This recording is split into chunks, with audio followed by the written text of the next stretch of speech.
Hello guys, nandito ako sa may tarangkahan ng Kulo. Naantay ko si Bobo kasi punta siya ng baryo. Ayun yung naririnig nyo guys. Oh. Agos ng tubig.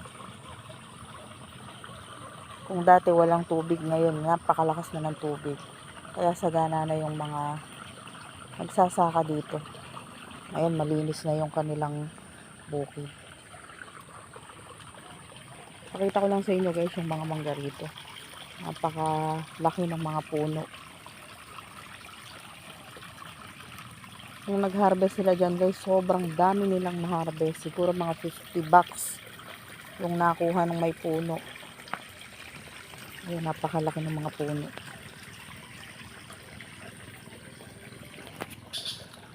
Hanggang dun yan. Ayan. Ito guys, fish pan to.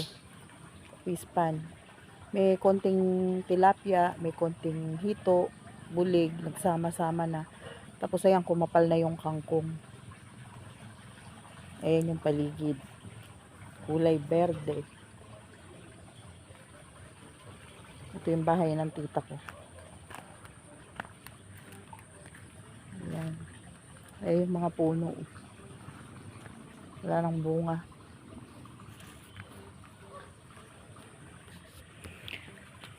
Bali, 2 araw tayong hindi nakapagtinda guys kasi nga walang pyesa. Pero kanina nakagawa na sila kaya bukas makakapagtinda na tayo. Kaya yun, bukas yung makikita nyo sa vlog ko ay sa pagtitinda namin ni Bobo.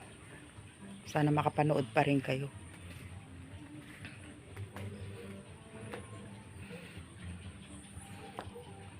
Tingnan nyo naman guys. Kung gaano ka berde dito sa amin.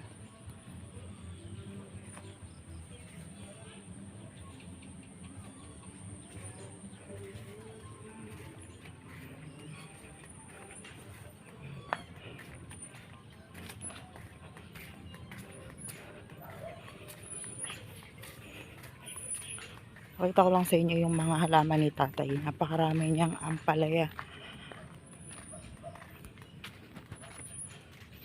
Ayan guys, yung mga halaman ni tatay. May bunga na. May mga iilan na siyang bunga. Ayan, dami niyan.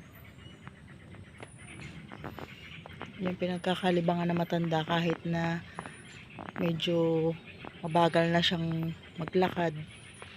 Gagawa niya pa rin magtanim ng mga gulay. Para naman daw kahit papaano nalilibang siya. Meron siyang patola, kalabasa, meron siyang talong. Ayan guys, so kaya ito nagbunga kahit papaano hindi na namin problema yung ulam pagka tag-ulan. Ayan guys, napakadami.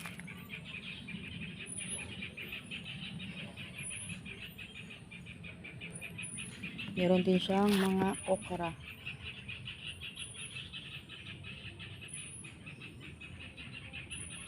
Kaya nga lang bata pa yung mga okra kaya wala pang bunga.